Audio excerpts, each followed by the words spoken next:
Students, welcome back.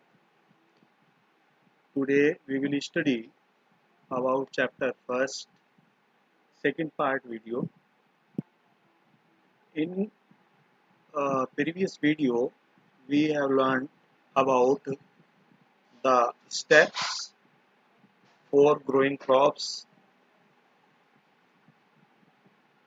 preparation of soil, and sowing. Now, in this video, we will learn about next steps or practice for growing of crops as adding manure and fertilizers, irrigation, weeding, and harvesting, storage. Okay, so first of all, adding manure and fertilizers. The substances which are added to the soil in the form of nutrients for the healthy growth of plants are called manure and fertilizers. तो ऐसे substance जो अ, मिट्टी में मिलाए जाते हैं पौधों की अच्छी ग्रोथ के लिए और उनसे न्यूट्रिएंट्स मिलते हैं तो उनको हम मैन्योर या फर्टिलाइजर्स बोलते हैं कि मैन्योर और फर्टिलाइजर्स में डिफरेंस है। मैन्योर क्या होता है जो हम अपने मतलब घरों में जो खाद बनाते हैं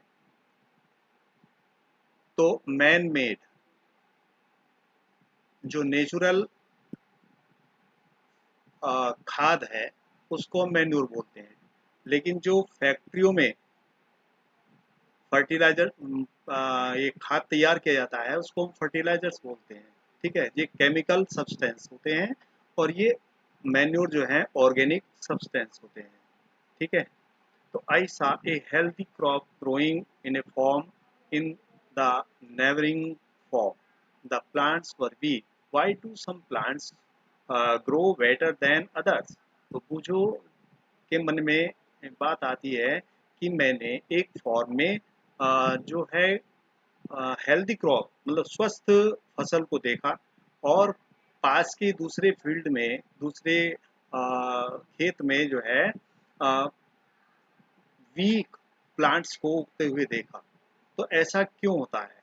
मतलब कुछ पौधे या कोई फसल दूसरी फसल से मतलब पास की दूसरी फसल से अच्छी कैसे उगती हैं? तो उसके विषय में जो मेन बात है वो यही है कि फर्टिलाइजर्स और मैन्योर का यूज जिसमें अच्छी प्रकार से पौधों को मिलता है उसमें फसल अच्छी प्रकार से उत्पन्न होती है। ठीक है, soil supplies mineral nutrients to the crop plants. These nutrients are essential for the growth of plants.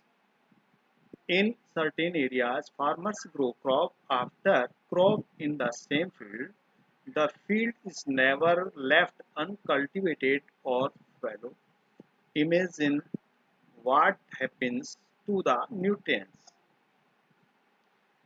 जो सॉइल होती है, सॉइल मिनरल्स और न्यूट्रिएंट्स पौधों को सप्लाई करती है। ठीक है, और ये जो न्यूट्रिएंट्स होते हैं पौधों की ग्रोथ के लिए आवश्यक होते हैं। लेकिन जब फार्मर्स लगातार एक खेत में फसल के बाद फसल उगाते चले जाते हैं और कभी उसको खाली खेत को नहीं छोड़ते हैं तो ऐसी स्थिति में उन न्यूट्रिएंट्स का क्या होगा? मतलब वो न्यूट्रिएंट्स उस खेत से समाप्त हो जाएंगे जिससे फसल का उत्पादन सही नहीं होगा। ठीक है, तो इसी प्रकार से continuous cultivation of crops makes the soil poor in nutrients. Therefore, farmers have to add manure to the fields to replenish the soil with nutrients. This process is called manuring.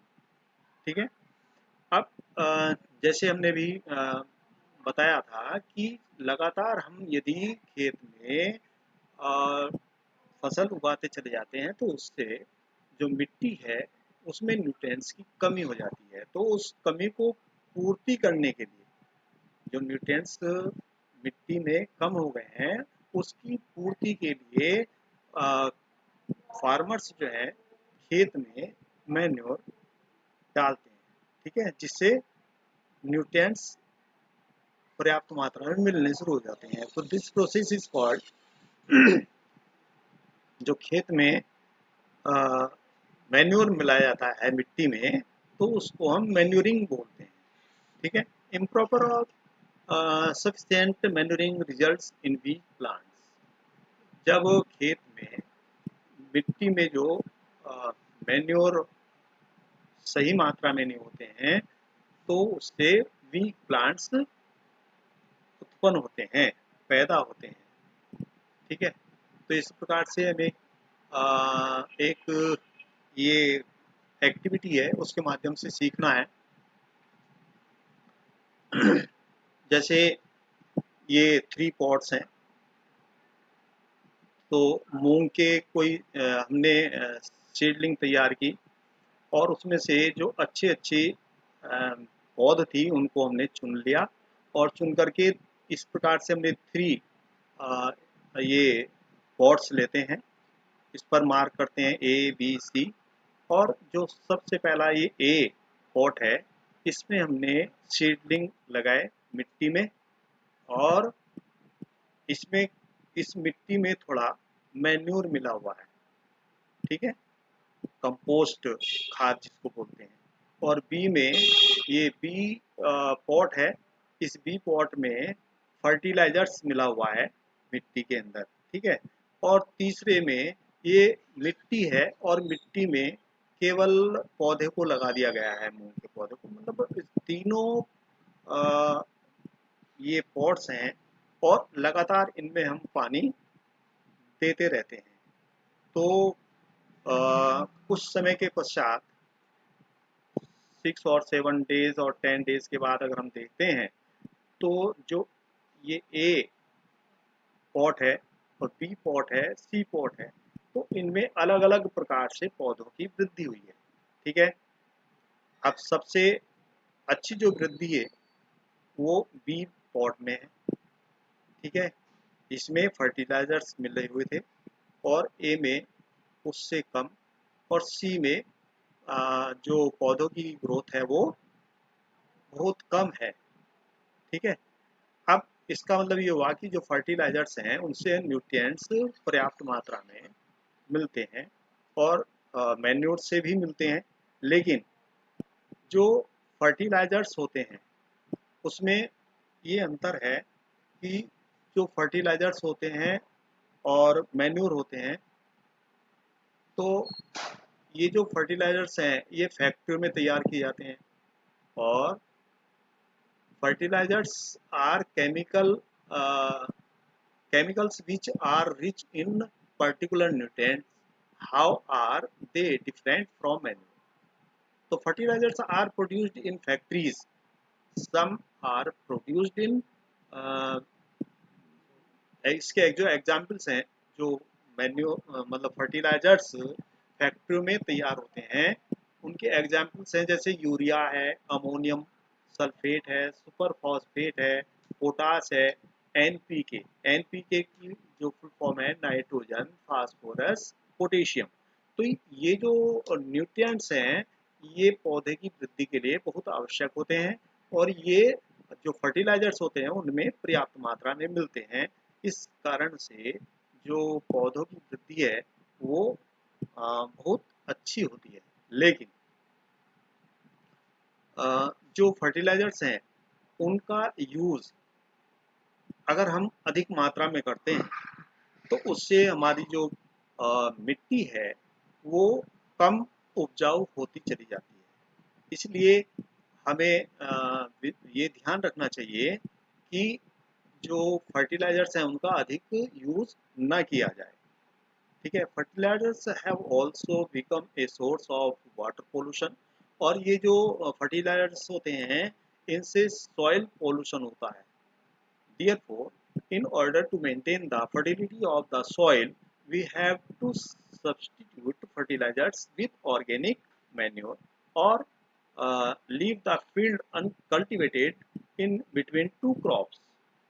अगर हमें मिट्टी की उपजाऊ शक्ति को बनाए रखना है तो एक तो जो फर्टिलाइजर्स हैं उनका स्थान हम मैन्योर को दे सकते हैं, उसकी जगह मैन्योर का यूज़ कर सकते हैं।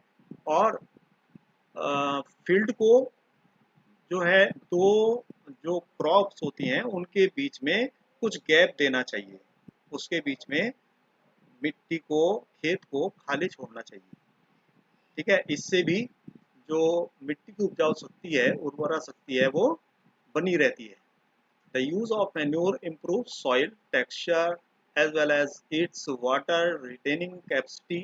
It replenish the soil with nutrients. तो मैन्योर से क्या होता है, इससे जो मिट्टी की बनावट होती है वो अच्छी प्रकार से बनी रहती है और उसमें जो पानी को रोकने की क्षमता होती है वो अच्छी होती है। तो another method of replenishing the soil with nutrients is through crop rotation. इसके अलावा अगर हम खेत को खाली भी नहीं छोड़ते हैं तो उसके बाद भी हमें एक दूसरी विधि है जिससे हम न्यूट्रिएंट्स को बनाए रख सकते हैं खेत में, वो है क्रॉप रोटेशन, फसल चक्र। तो this can be done by growing different crops alternately. Earlier farmers in northern India used to grow legumes as fodder in one season and wheat in the next season. This helped in the replenishment of the soil with nitrogen. Farmers are being encouraged to adopt this practice. तो दूसरा method जैसे black crop rotation का है और इसमें एक फसल जैसे लेग्यूमिनेस से कुल की होती है जिसमें मतलब दालों वाले पौधे होते हैं, तो उस फसल को उगाना चाहिए और नेक्स्ट सीजन में जैसे वीट है, इस प्रकार के जो है फसल उसको उसमें उगानी चाहिए। मतलब इस प्रकार से जो है मिट्टी की जो उपजाऊ शक्ति है वो बनी रहती है। तो इससे होता क्या है, जो ये लेग्यूमिनस प्लांट्स होते हैं उनकी जड़ों में एक बैक्टीरिया होता है, राइजोबियम बैक्टीरिया। और ये क्या करता है, ये बैक्टीरिया जो एटमॉस्फेयर की नाइट्रोजन होती है उसको फिक्स करने का काम करता है। ठीक है, नोडल्स होते हैं जड़ों में, तो उसमें जो नोडल्स होते हैं उसमें ये राइजोबियम बैक्टीरिया होता है और ये जो नाइट्रोजन होती है एटमॉस्फेयर में उसको फिक्स करता है। ठीक है, इसके बाद में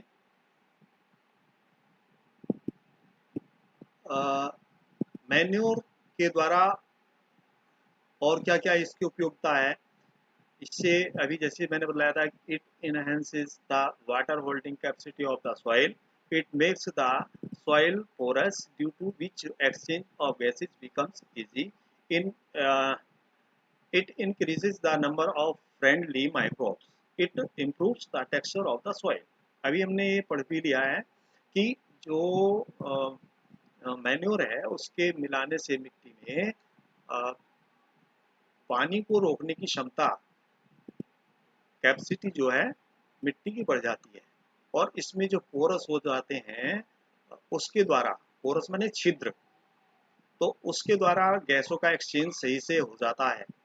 और तीसरी बात है कि जो इसमें जिस मिट्टी में मैन्योर ऐड किया जाता है उसमें जो फार्मर्स के मित्र होते हैं ऐसे माइक्रोब्स इसमें बढ़ जाते हैं और इसी प्रकार से it improves the texture of the soil, और इस के कारण से जो मिट्टी की बनावट है उसमें सुधार हो जाता है।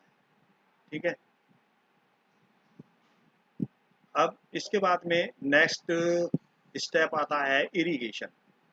तो all living beings need water to live, water is important for growth and development. जो वाटर है वो सभी जो जीवित प्राणी हैं उनके लिए बहुत आवश्यक है, उनकी प्रॉपर ग्रोथ के लिए, उनके डेवलपमेंट के लिए। और water is absorb by the plant roots, जो पौधे की रूट्स होती है उसके द्वारा वाटर को एब्जॉर्ब किया जाता है। और इसी के साथ जो है मिनरल्स और फर्टिलाइजर्स एब्जॉर्ब्ड होते हैं, और ये इसके द्वारा जो है प्लांट्स अपना फूड तैयार करता है। तो plants contain nearly 90% water. Plants में लगभग 90% वाटर होता है। और water is essential because germination of seeds does not take place under dry conditions. जो प्लांट्स होते हैं, सीड्स होते हैं, उनका जर्मिनेशन बिना पानी के नहीं हो सकता है। जो सूखे खेत होते हैं उनमें पौधों का बीजों का अंकुरण वो संभव नहीं है। तो nutrients dissolve in water are transported to each part of the plant. ठीक है, जो न्यूट्रिएंट्स होते हैं मिट्टी में मिले हुए, तो वो पानी में घुल करके पौधे के प्रत्येक पार्ट्स में स्थानांतरित होते हैं। ठीक है, तो इस प्रकार से हम कह सकते हैं कि जो इरिगेशन है तो वो प्लांट्स के लिए बहुत ज़रूरी है। तो the supply of water to crops at regular intervals is called irrigation. तो पानी की सप्लाई है वो पौधों को एक निश्चित अंतराल के पर होती रहती है, जिसको हम इरिगेशन कहते हैं। ठीक है, तो the time and frequency of irrigation varies from crop to crop, soil to soil and season to season। जो पानी की सप्लाई है पौधों के लिए और जो उसकी फ्रीक्वेंसी है, तो वो क्रॉप से क्रॉप, मतलब एक क्रॉप से दूसरी क्रॉप में, या एक मिट्टी से दूसरी मिट्टी में, एक सीजन से दूसरे सीजन में, ये अलग अलग होती है। किसी क्रॉप के लिए अधिक वाटर चाहिए, किसी क्रॉप के लिए कम वाटर चाहिए। ठीक है, तो इसी प्रकार से सॉइल की बात भी है। किसी सॉइल में पानी की अधिक मात्रा चाहिए, बार बार पानी चाहिए, और कुछ सॉइल ऐसी होती है जिसमें कम पानी से ही काम चल जाता है। तो इसी प्रकार से सीजन की बात भी है कि हर सीजन में पानी की जो फ्रीक्वेंसी है वो अलग अलग होती है। तो in summer the frequency of watering is higher. जो समर सीजन होता है उसमें पानी की जो फ्रीक्वेंसी है, वाटर की जो फ्रीक्वेंसी वो हायर होती है, मतलब बार बार पानी देना पड़ता है। ठीक है, तो could it be due to the increased rate of evaporation of water from the soil and the leaves. जो सॉइल होती है या प्लांट्स की जो लीव्स होती हैं उनके द्वारा गर्मी के सीजन में वेपोरेशन अधिक होता है।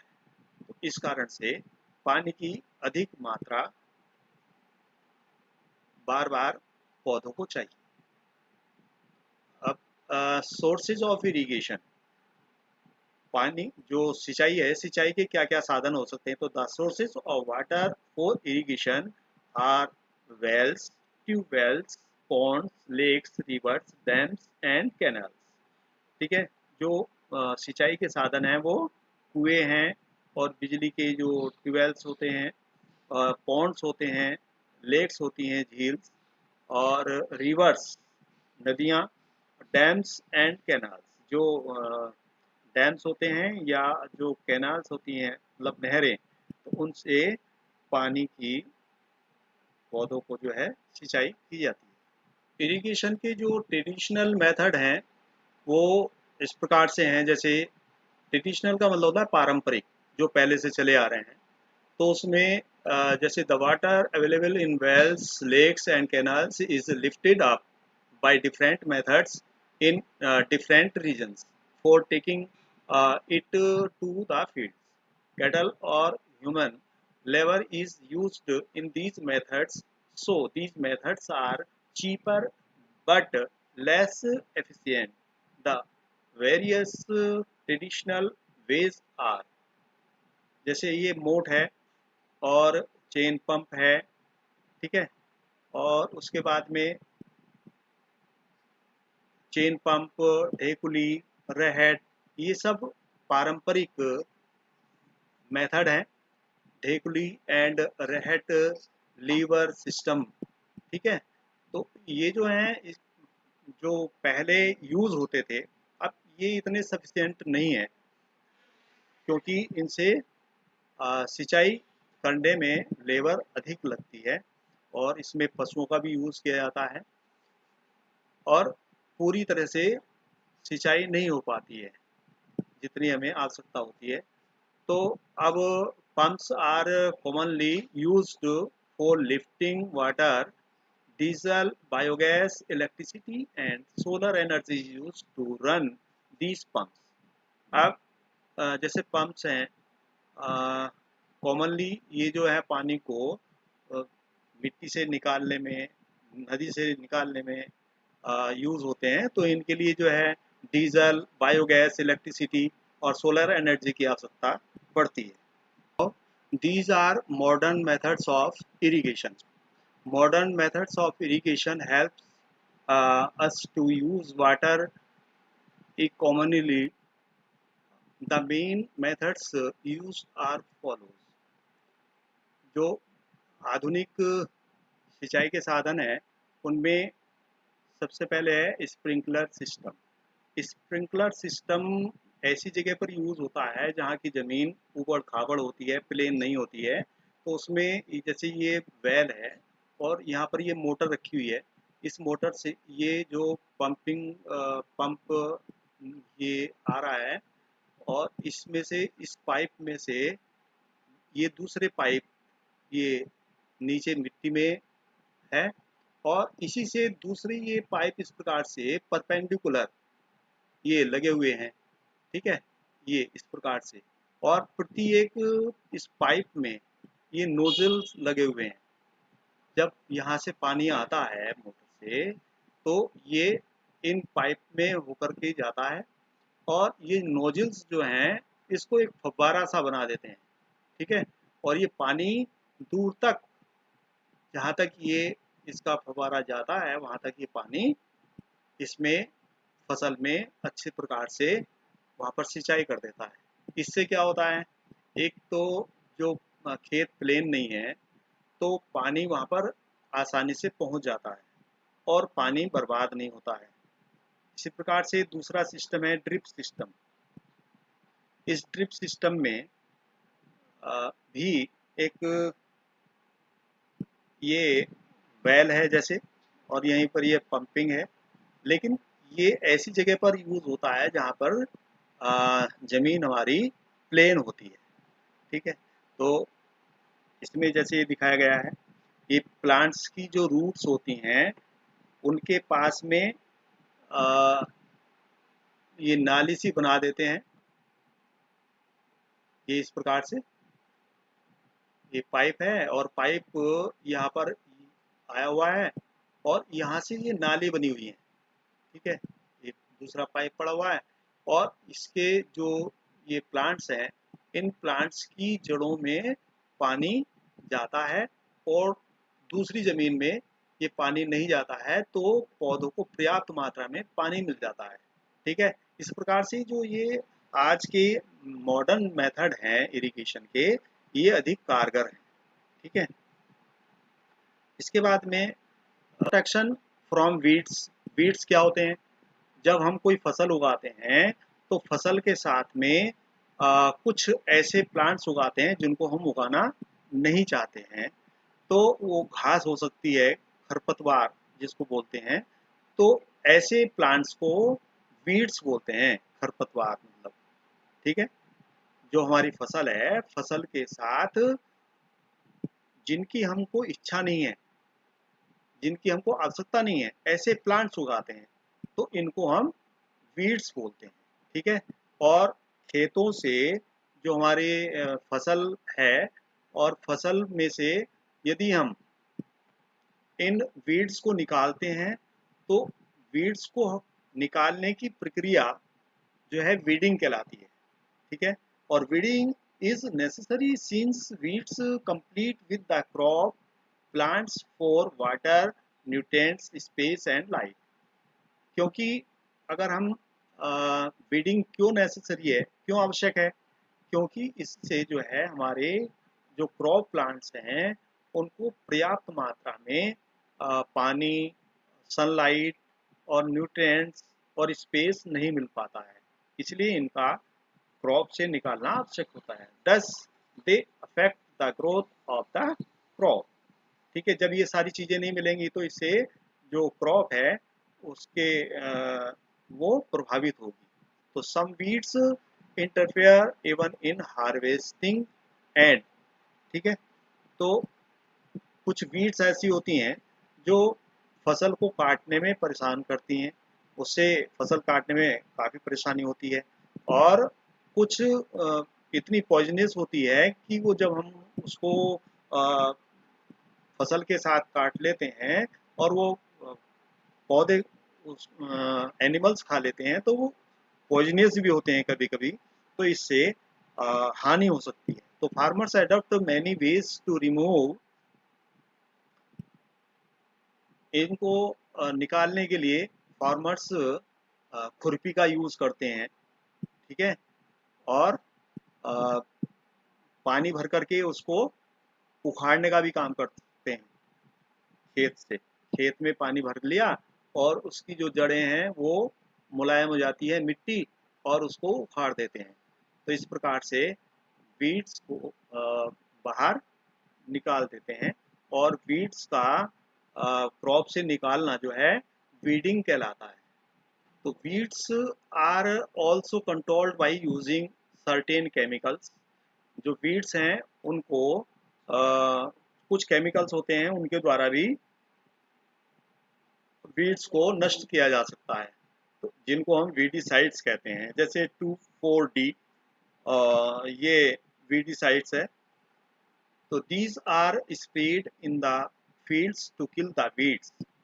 इनको जो है weeds को समाप्त करने के लिए खेतों में स्प्रे किया जाता है। Do not damage the crops, इससे जो है क्रॉप डैमेज नहीं होती है, नष्ट नहीं होती है, बल्कि वो जो अनवांटेड प्लांट्स हैं, वीड्स हैं, वो ही नष्ट होती है। ठीक है, लेकिन the weedicides are diluted with water to the extent required and spread in the fields with a sprayer. ठीक है, वीड्स को जो है सावधानी के साथ खेत में स्प्रे करना चाहिए और इसमें सफिशिएंट मात्रा में पानी को मिलाना चाहिए। तो do weedicides have any effect on the person handling the weedicide sprayer, मतलब ये क्या जो व्यक्ति इस काम को करता है उस पर कोई असर डालती है जो वीडिसाइड्स होती हैं? तो वास्तव में ऐसा देखा गया है, जब वीडिसाइड्स का यूज करते हैं तो मुंह को अच्छी प्रकार से कपड़ों को कपड़े से जो है उसको ढक लेते हैं, नाक को। ठीक है, तो before flooring and formation, spraying of weedicides may affect the health of the farmers, so they should use these chemicals very carefully. They should cover their nose and mouth with a piece of cloth during spraying of these chemicals। ठीक है, इसके बाद में harvest, जब हमारी फसल तैयार हो जाती है तो मतलब पक जाती है, मैच्योर हो जाती है, तो उसको खेत से काटना होता है। तो उस काटने को हार्वेस्टिंग कहते हैं। The cutting of crop after it is mature is called harvesting. In harvesting crops are pulled out or cut close to the ground. It usually takes 3 to 4 months for a cereal crop। तो जैसे crop है उसको मिट्टी के, जो हमारी ground है, जमीन है, उसके पास से काटा जाता है या किसी किसी फसल को जड़ सहित उखाड़ लिया जाता है। ठीक है, और ये जो है प्रक्रिया 3 से 4 महीने के बाद में होती है फसल की कटाई। ठीक है, तो harvesting in our country is either done manually by sickle और by a machine called harvester. तो हमारे देश में ये जो फसल की कटाई है वो ये इस प्रकार से एक यंत्र है जिसको हम दराती बोलते हैं हिंदी में, और इसको सिकल बोलते हैं अंग्रेजी में, ठीक है। या एक मशीन होती है हार्वेस्टर, उसके द्वारा भी फसल को काटा जाता है। और in the harvested crop the green seeds need to be separated. जो हमारी कटी हुई फसल है उसमें से जो बीज हैं, बीज को अलग करना होता है उस स्टॉक से, उसके तने से, ठीक है। तो जो उसका तना है उससे बीज को अलग करने की प्रक्रिया जो है वो थ्रेसिंग कहलाती है, ठीक है। और आजकल हमने देखा है कि एक मशीन आती है कंबाइन। तो कंबाइन में क्या होता है, उसमें फसल कटती भी रहती है और फसल कटने के बाद वो उसके अंदर ही थ्रेस भी हो जाती है, मतलब अ, बीज उस तने से अलग भी हो जाते हैं। तो इस प्रकार से इस कंबाइन मशीन का यूज किया जाता है, ठीक है। After harvesting sometimes stubs are left in the field which are burnt by farmers. Paheli is worried. She knows that it causes pollution. It may also catch fire and damage the crops lying in the field. तो जो फसल होती है उसको काटने के बाद में कभी कभी जो उसमें ऊपर मिट्टी में उसके तने रह जाते हैं तो उसको किसान जला देते हैं। और तो पहेली जो है इस बात से चिंतित है कि उसने देखा कि इसके कारण से एक तो पॉल्यूशन होता है, और दूसरी बात यह है कि जो उसके पास की फसल है कभी कभी खेत में खड़ी हुई वो भी जल जाती है। तो farmers with small holding of land do the separation of grain and चाप बाई विनोइंग, ठीक है। तो एक अलग से मशीन भी आती है विनोइंग की, जो दाने से भूसे को अलग करती है। दाने को भूसे से अलग करने के लिए मशीन भी आती है। और पहले समय में जो है इसके लिए एक सूप का यूज करते थे लोग, छाछ का, ठीक है। उससे भी जो हमारा भूसा होता है भूसे से दाने को अलग किया जाता है। और हमारे देश में हार्वेस्ट फेस्टिवल्स होते हैं, मतलब जो फसल के आने पर मनाए जाते हैं उसकी खुशी में, ठीक है। तो the sight of golden fields of standing crop laden with grain fills our hearts of farmers with joy and a sense of well-being. The efforts of the past season have borne fruit and it is time to relax and enjoy a little. The period of harvest is thus of great joy and happiness. In all parts of India, men and women celebrate it with great enthusiasm. Special festivals associated with the harvest season are Pongal, Baisakhi, Holi, Diwali और नवन्या and Bihu. ये जो है harvesting festivals हैं, ठीक है। इसके बाद आता है लास्ट स्टेप आता है हमारा storage. Storage of produce, storage का मतलब होता है भंडारण। तो जैसे फसल पक गई, कट गई और उसको हमने भूसे से अलग कर लिया, लेकिन उसके बाद में उस दाने को, उस अनाज को सुरक्षित करके रखना होता है, जिसको हम भंडारण कहते हैं, ठीक है, स्टोरेज। तो they should be safe from moisture, insects, rats and micro organisms. इन सब से बचाने के लिए उसको भंडारण किया जाता है। Harvested grains have more moisture. जैसे कटी हुई फसल होती है तो उसमें जो है जो ग्रेन्स होते हैं नम होते हैं, नमी युक्त होते हैं, तो उसको पहले सुखा लेना चाहिए अच्छी प्रकार से। और दे may get spoiled or attacked by organisms making them unfit for use or for germination, ठीक है।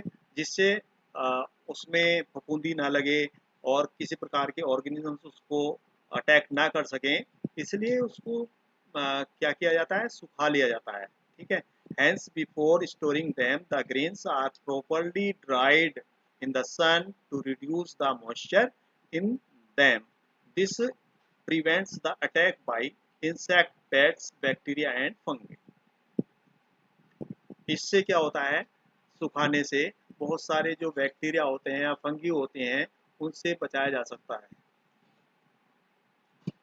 तो भंडारण के लिए ये दो प्रकार की विधि बताई गई हैं, silos for storage of grains और दूसरा है गोडाउन, ग्रेनरी।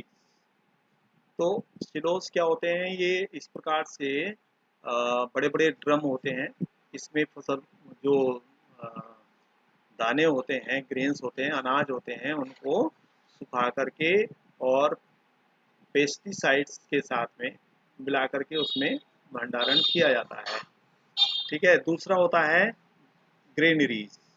तो इसमें भी ये जो गोडाउन्स होते हैं, ये आप देख रहे हैं यहाँ पर ये बोरी भरी हुई हैं अनाज की, और ये इस प्रकार से रखी गई हैं व्यवस्थित करके। तो बहुत बड़े बड़े ये गोडाउन्स होते हैं जिनमें इनको रखा जाता है और अच्छी प्रकार से जो फार्मर्स हैं इनको स्टोर करते हैं जूट बैग्स में और मेटेलिक बिन्स में। तो however large scale storage of grains is done in silos and granaries. जो बहुत बड़ी मात्रा में अनाज होता है तो उसको सिलोस या ग्रेनरीज में पेस्ट से सुरक्षित रखने के लिए, जैसे रैट्स है, कैस और इंसेक्ट्स हैं, बचाने के लिए रखा जाता है। तो dried neem leaves are used for storing food grains at home. जब घर में हम इस प्रकार से फूड का स्टोर करते हैं तो उसके साथ में सूखे नीम की पत्तियां भी यूज की जाती हैं, छोटी मात्रा में यदि हम उसका स्टोरेज करते हैं तो। ठीक है। और कुछ स्पेसिफिक केमिकल्स ट्रीटमेंट भी इसके लिए आवश्यक होता है। अब फूड फ्रॉम एनिमल्स, एनिमल से भी हमें बहुत सारे फूड मिलते हैं और कुछ प्लांट से भी हमें फूड मिलते हैं। तो बहुत सारी चीज़ें हम इसमें देख सकते हैं, जैसे ये एक टेबल दी हुई है। तो फूड जैसे मिल्क है, तो मिल्क किस किस से मिलता है हमें, जैसे काऊ है, बफेलो है, शी गोट है और शी कैमल है। तो इसी प्रकार से हम यदि हम वीट की बात करते हैं तो वीट किससे मिलता है, प्लांट से मिलता है ना। और फ्रूट्स की बात करें तो ये हमें ट्रीज से मिलते हैं। तो बहुत सारी चीज़ें हैं जो हमें प्लांट से और एनिमल से मिलते हैं। So after completing this table, you must have seen that like plants, animals also provide us with different kinds of food. Many people living in the coastal areas consume fish as a major part of their diet. ठीक है। तो इन जो समुद्री क्षेत्र होते हैं तो उनमें बहुत बड़ी मात्रा में जो हमारी डाइट होती है, खाना होता है, उसका बड़ी मात्रा में फिश का यूज किया जाता है। तो in the previous classes you have learn about the food that we obtained from plants. We have just seen that the process of crop production involves a number of steps like selection of seeds, sowing. Similarly, animals reared at home or in farm. तो जैसे बहुत सारी ये हमने फसल उगाने के लिए बहुत सारे स्टेप्स सीखे। तो उसी प्रकार से जब हम एनिमल्स को घर में पालते हैं तो एनिमल्स को पालने के लिए उनको पर्याप्त मात्रा में फूड है और पानी है और कहना चाहिए उसको शेल्टर है, मतलब शरण, उसके रखने का स्थान है ना। तो उसको हम क्या बोलते हैं, एनिमल हस्बेंड्री बोलते हैं, मतलब पशुपालन। तो जैसे क्रॉप प्रोडक्शन है, उसी प्रकार से एनिमल हस्बेंड्री भी है।